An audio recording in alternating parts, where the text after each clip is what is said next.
निर्देश। यहाँ पर जो भी प्रभु यीशु मसीह की फ़ोटोज़ लगाई जाती हैं, वो सब आप लोगों को समझाने के लिए हैं। प्लीज़ उन्हें मूर्ति पूजा ना समझें। धन्यवाद। और इस वीडियो को अंत तक ज़रूर से देखें ताकि आप परमेश्वर के वचन को अच्छे से समझ व सीख पाएं और आशीष प्राप्त करें। और अगर आप हमारे चैनल पर नए हैं तो प्लीज़ हमारे इस चैनल को सब्सक्राइब करें, कमेंट करें, बेल बटन आइकन को दबाएं और लाइक भी ज़रूर से करें। Thank you. आप आप सभी को जय मसीह की। PM ministry Bible study channel की ओर से आप सभी का स्वागत है।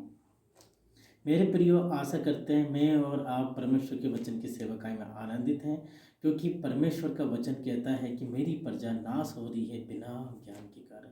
तो हम सबको ज्ञान होना जरूरी है, क्योंकि जीवन में भी हम देखें, चाहे छोटा काम है बड़ा काम, उसके लिए ज्ञान तो होना जरूरी है ना। इसलिए हम लोग स्कूल में भी जाते हैं। तो परमेश्वर अपने ज्ञान सिखाने के लिए परमेश्वर ने हमें पवित्र शास्त्र वचन दिया है। आइए हम प्रार्थना में जाएंगे आज की सेवकाई के लिए। अध्याय 4 उत्पत्ति अध्याय 4 और वचन जो है 8 से हम लोग आज की सेवकाई को शुरू करेंगे। आइए हम प्रार्थना में जाएं। Hallelujah hallelujah. पवित्र पवित्र पवित्र जीवित पिता, महान पिता परमेश्वर, इस धरती और आसमान के मालिक, हम सब आपको कोटि कोटि धन्यवाद देते कि आज हम जीवित हैं। हे पवित्र आत्मा, प्रभु यीशु मसीह के नाम से प्रभु अपने बुद्धि और समझ को प्रभु जी प्रकट कीजिए, ताकि पिता हम सब आपके वचनों से आशीष प्राप्त करें। बोलने वाले हम नहीं, बोलने वाला आपका आत्मा रहे प्रभु। और जितने भी सुन रहे हैं पिता परमेश्वर, जो आप पे विश्वास करते हैं और जो इस दुनिया में रहते हैं, जितने भी लोग प्रभु सब आशीष प्राप्त करें, क्योंकि आप उद्धार करता है और आपने कोई भी जाति धर्म नहीं देखा प्रभु। आपने हम सब से एक समान प्रेम रखा। धन्यवाद के साथ आगे की पवित्र वचन की सेवकाई को पवित्र आत्मा के हाथ में देते हैं। प्रभु यीशु मसीह के नाम से आप हमारी अगुवाई कीजिए, यीशु नासरी मसीह के नाम में आमीन आमीन आमीन। आप सभी को जय मसीह की। हम परमेश्वर का धन्यवाद देते हैं आज के सुंदर दिन के लिए, और हम वचनों की ओर आगे बढ़ेंगे। जैसे कि आपने हमारी पिछली वीडियोस में देखा है कि हम उत्पत्ति का अध्ययन कर रहे हैं बाइबल से।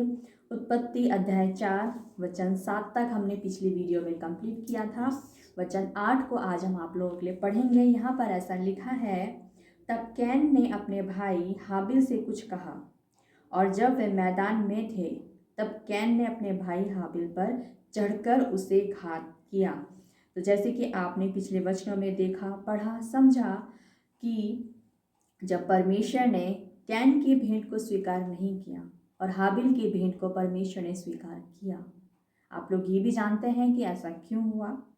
तब कैन जब अति क्रोधित हुआ, तब उसने अपने भाई से कुछ कहा, और जब वह मैदान में थे तब कैन अपने भाई हाबिल पर चढ़कर उसे घात करता है।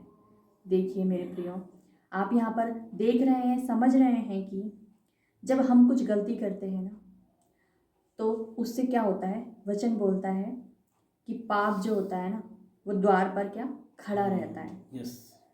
तो उस पाप के चलते हम अपने जीवन में और ज़्यादा पाप करते हैं। जैसे कि आपने सुना होगा कि जब हम कोई झूठ बोलते हैं ना, उसको छुपाने के लिए हमें बहुत सारे झूठ बोलने पड़ते हैं। ऐसे ही जब हम एक पाप करते हैं तो उसको छुपाने के लिए हमें बहुत सारे पाप करने पड़ते हैं। और जब पाप द्वार पर छिपा रहता है और हम जब क्रोध करते हैं, और जब हम क्रोध करते हैं तो पाप उसमें हो ही जाता है। इसलिए हमें क्रोध करने से बचना है। हमें प्रेम में बने रहना है, हमें परमेश्वर में बने रहना है, क्योंकि परमेश्वर ही प्रेम है। यहाँ पर कैन ने क्या, क्रोध किया, और जब उसने क्रोध किया तो उसने अपने भाई हाबिल को घात किया। देखिए मेरे प्रियो, ये सबसे बड़ा पाप है, ये बहुत बड़ा पाप है कि उसने अपने भाई को ही घात कर दिया, अपने सगे भाई को उसने घात कर दिया। देखिए मेरे प्रियो, ये जो क्रोध है ना, ये इतनी बुरी चीज़ होती है कि उसने अपने भाई को भी नहीं देखा। उसने ये नहीं देखा, ये नहीं समझा कि गलती तो मैंने ही की थी, पाप तो मैंने ही किया था, मैंने परमेश्वर को सही भेंट नहीं चढ़ाई थी, मेरे भाई ने परमेश्वर को उत्तम भेंट चढ़ाई थी। लेकिन जब उसको पता था कि गलती मेरी ही है, लेकिन फिर भी उसने क्रोध के चलते, क्रोध के कारण उसने एक और पाप किया और उसने अपने भाई हाबिल को घात किया। हम आगे बढ़ेंगे पास्टर जी के साथ। जी बिल्कुल, परमेश्वर आपको बहुत आशीष दें। मेरे प्रियो, परमेश्वर का धन्यवाद है। हम एक और बार वचन 8 में जाएंगे प्रकाशन के साथ। जैसे कि हम हमेशा कहते हैं कि पवित्र आत्मा प्रकाशन देने वाला परमेश्वर की स्तुति, हालेलुया, ताकि परमेश्वर का नाम महान हो, हमारा नहीं प्रभु का नाम महान हो। हालेलुया, मेरे प्रिय, वचन 8 में जैसे कि अभी तक आपने सुना कि कैन क्या कर रहा है, अपना भाई, अपना निज भाई, उसकी माँ से जन्मे हुए भाई के प्रति उसके मन में शैतान ने क्या एक पाप की योजना डाली कि मैं इससे बातचीत करके, है ना, इसको बहला फुसला करके मैदान में ले जाऊं और वहाँ मैं इसको घात करूं, वहाँ मैं इसको नाश करूं, इसका जीवन में नाश कर दूं। मेरे प्रियो, ऐसा ही होता है जब कभी भी कोई भी जन जो प्रार्थना में नहीं होता है, जो वचन में नहीं है, जो परमेश्वर के अधीनता में नहीं है, और वो विश्वास करता है परमेश्वर को छोड़कर, अरे तू तो मेरा भाई, तू तो मेरा बेस्ट फ्रेंड है, अरे हम तो जिगरी यार हैं भाई, है ना, हर किसी के ऊपर, लेकिन उसको क्या पता उसके मन में क्या योजना चल रही है। अक्सर यही देखा जाता है, कोई कभी भी कहीं घात किया जाता है, नाश होता है, वो अपनों के ही द्वारा होता है, यानी कि उससे वहाँ पर विश्वासघात मिलता है। मेरे प्रियो, से विश्वासघात मिलता है, और वचन कह रहा है कि मेरे प्रियो, विश्वास तो वचन में करो ना, प्रेम परमेश्वर से करो। अपना गर्लफ्रेंड बॉयफ्रेंड पर यीशु मसीह को बना के देखो मेरे प्रियो, क्योंकि वचन कहता चक्कर देखो यहोवा कितना भला है, परमेश्वर की स्तुति हो, है ना। तो ये हम देख रहे हैं उत्पत्ति अध्याय में हर चीज़ का क्या जन्म हो रहा है, पाप का जन्म, योजनाओं का जन्म, अरे मैं इसको किस प्लानिंग के साथ मारूं, इसका भी जन्म हो रहा है ना। गलत गलत चीज़ों का जन्म हो रहा है, अच्छी चीज़ों का भी और गलत चीज़ों का भी, है ना। आगे वचन 9 जब परमेश्वर हमारे सामने रखता है, उत्पत्ति अध्याय 4 वचन 9, तब यहोवा ने कैन से पूछा, तेरा भाई हाबिल कहाँ है? उसने कहा, मालूम नहीं, क्या मैं अपने भाई का रखवाला हूँ? देखिए, गलती की। उसके बाद क्या बोल रहा है कि मुझे मालूम नहीं। यहोवा परमेश्वर पूछ रहा, भाई तेरा हाबिल भाई कहाँ है? कैन बोल रहा, मुझे नहीं पता। ऊपर से कहते हैं एक तो चोरी और सीना चोरी, कि क्या मैं अपने भाई का रखवाला हूँ, है ना। वचन 10, उसने कहा, तूने क्या किया है? तेरे भाई का लहू भूमि से मेरी ओर चिल्लाकर मेरी दुहाई दे रहा है। परमेश्वर ने कैन को कहा, देखो परमेश्वर सब जानता है, उस जमाने का कह सकते तो भैया सीसीटीवी कैमरा है, अच्छी रिकॉर्डिंग है, बिल्कुल कुछ नहीं छुप सकता है। और वही रिकॉर्डिंग हमारे और आपके जीवन में भी रहती है कि हम पीठ पीछे हमारे जीवन क्या है ना। हम गलत करें, कुछ करें, जब कोई हमसे पूछता है तो हम कहते हैं कि भैया मुझे क्या पता, मैं नहीं जानता, है ना। लेकिन जब परमेश्वर का भय हमारे जीवन में रहता है ना, तो सब काम अच्छा होता है। हालेलुया, हालेलुया, परमेश्वर ने कहा, देख भाई तूने तो मर्डर कर दिया, अब उसका जो लहू है, लहू क्यों बोला? क्योंकि लहू में ही प्राण होता है, उसका प्राण नाश हो गया। और वो भाई परमेश्वर के ही द्वारा तो आदम आया, और आदम से पसली निकाल के हवा को बनाई, और ये पहली वंश है, ये पहली वंशज है मेरे प्रियो, कैन और हाबिल। लेकिन कैन ने पाप के द्वारा, शैतान के प्लानिंग के द्वारा, दुष्टता के आधार में उसका मर्डर कर दिया। तो उसका जब मर्डर कर दिया तो फिर उसका लहू बोल रहा है, वो मांग रहा है कि मेरा न्याय करो, है ना। क्रूस एक न्याय का निशानी है मेरे प्रियो, कभी मत भूलना। अगर कोई कहता भैया तुमने अपने घर में क्रूस क्यों रखा हुआ है, भाई क्रूस न्याय का, जजमेंट सिन है, सिन ऑफ जजमेंट, न्याय का निशानी है। उसकी ओर देखते हैं हम, अरे प्रभु आप हैं, आप न्याय करता है, धर्मी और अधर्मी को आप जानते हैं प्रभु, बस हमें बचा के रखना, है ना। वचन 11, इसलिए अब भूमि जिसने तेरे भाई का लहू तेरे हाथ से पीने के लिए अपना मुंह खोला है, उसकी ओर से तू श्रापित है। श्राप दे दिया उसको कि तू श्रापित है। वचन 12, चाहे तू भूमि पर खेती करे तो भी उसकी पूरी उपज फिर तुझे ना मिलेगी, और तू पृथ्वी पर भटकने वाला भगोड़ा होगा। हालेलुया, भगोड़ा होगा, पृथ्वी पर भटकने वाला। और जितनी तुम मेहनत करो तुम्हें आशीष नहीं मिलती है। मेरे प्रियो, ये कैन के द्वारा आदम की जनरेशन से आ रहा है। क्या मेरे बाप दादे, उनके बाप दादे, उनके बाप दादे कहीं से लिंक तो है? आदम से ही हम जुड़े हुए हैं। ये पीढ़ियों का श्राप होता है। कई बार ऐसा होता है, हम लोग भी प्रार्थनाएं करते हैं और हमने भी, हमारा जो लाइफ एक्सपीरियंस है वो यही रहा है कि क्यों ऐसा होता है।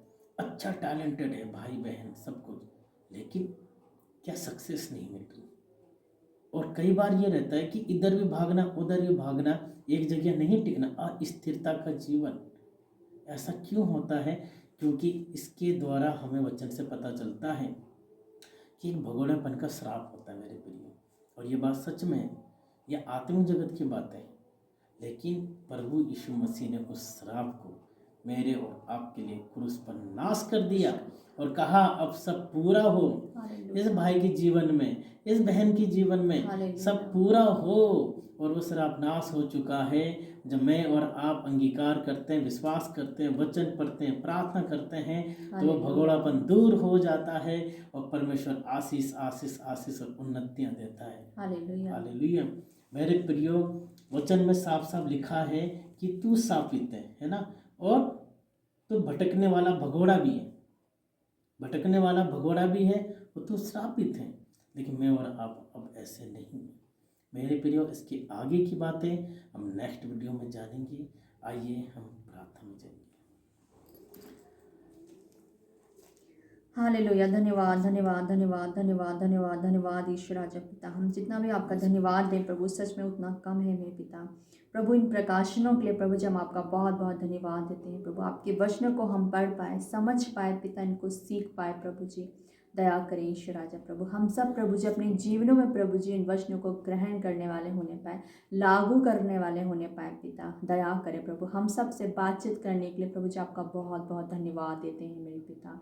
धन्यवाद देते हैं प्रभु, धन्यवाद देते हैं प्रभु जी। आगे का सारा समय हम आपके हाथों में सौंपते हैं प्रभु। दुआ को मांगते हैं प्रभु यीशु के नाम से पिताजी, सुन के कबूल करिएगा। आमीन आमीन आमीन। आइए मेरे प्रियो, परमेश्वर की प्रार्थना और आशीष वचन में जाएंगे। हे हमारे पिता, तू जो आसमान में है, तेरा नाम पवित्र माना जाए, तेरा राज्य आए, तेरी इच्छा जैसे स्वर्ग में पूरी होती है वैसे ही पृथ्वी पर भी हो। हमारे दिन भर की रोटी आज हमें दे, और जिस तरह हमने अपने अपराधियों को क्षमा किया है, तू भी हमारे अपराधों को क्षमा कर, और हमें परीक्षा में ना ला, परंतु बुराई से बचा, क्योंकि राज्य, पराक्रम और महिमा सदा तेरे ही हैं। आमीन आमीन आमीन। अब से लेके अनादिकाल तक पिता पर पवित्र आत्मा के नाम से, जब तक प्रभु यीशु मसीह का न्याय के लिए द्वितीय आगमन ना हो जाता, तो जितने भी हमारे भाई बहन इस चैनल को और वीडियो को देख रहे हैं, सुन रहे हैं, समझ रहे हैं प्रभु, उन सब के ऊपर आपकी आशीष और प्रभु आपका अनुग्रह सदा बने रहे। कोई भी पाप और कोई भी अस्थिरता में और कोई भी पिता भगोड़ेपन मगर है तो नाश हो जाए प्रभु। हम प्रार्थना करते हैं कि आपने ये श्राप तोड़ दिया है, अपने बच्चों के जीवन में आप आशीष दे, फाइनेंशियल हर एक क्राइसिस को दूर करते यीशु के नाम से प्रभु। जितने लोगों पे रोजगार नहीं, उन्हें रोजगार देना प्रभु। धन्यवाद देते हैं, धन्यवाद के साथ पिता पर पवित्र आत्मा के नाम से, पिता परमेश्वर का प्रेम, पिता प्रभु यीशु मसीह का अनुग्रह और पवित्र आत्मा की सहभागिता संगति हम सब देखने वालों के साथ, सुनने वालों के साथ सदा बने रहे। यीशु नासरी मसीह के नाम में आमीन आमीन आमीन। आप सभी को जय मसीह की। मेरे प्रियो, हम पीएम मिनिस्ट्री की तरफ से आपको रिक्वेस्ट करेंगे कि आप सब हमें कमेंट बॉक्स में ज़रूर प्रार्थना विनती विषय दीजिए, नाम लेकर दे सकते हैं। हम और हमारी प्रार्थना का टीम प्रभु यीशु मसीह के नाम से आप सबके लिए प्रार्थना करेंगी और परमेश्वर उस प्रार्थना को पूरा करेगा।